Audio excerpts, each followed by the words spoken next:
So you've procrastinated yet again. At first, you're all like, I'll get to it later as soon as I feel like it. I'm just not feeling really motivated right now. Then you keep pushing it off a little further, another day, another day, another day becomes another week, another week becomes another month. Eventually, the task feels kind of out of reach and you find yourself dreading doing it in the first place until you've left it so long that that task that once felt manageable now feels completely overwhelming. So what's the next thing that you do? Well, you curl up on a ball on the sofa and feel really, really crummy about yourself. Am I right? Wrong, because beating yourself up about something that you haven't done yet is perhaps the biggest time waste imaginable. Feeling guilty and beating yourself up about it is not doing any favors, and it sure as heck is not getting anything done. And yet that voice inside of your head, who I like to call Hilda, is berating you to make you feel as crummy as humanly possible because you have yet again procrastinated. And we all do this. For some reason, we sabotage ourselves and then feel the need to wallow in feeling bad about that same self-sabotage.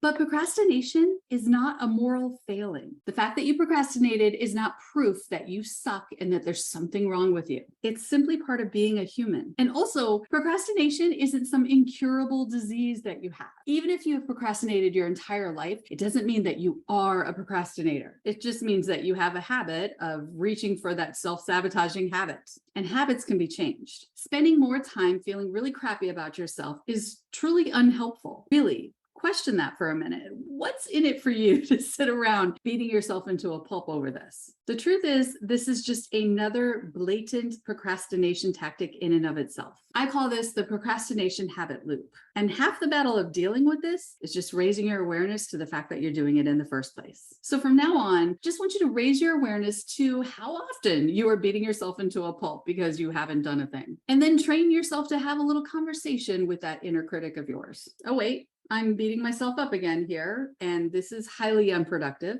What is the next obvious thing I could do immediately? That's it. It's that simple. So enough with the navel gazing over procrastination. Let's just do something about it immediately, if not sooner.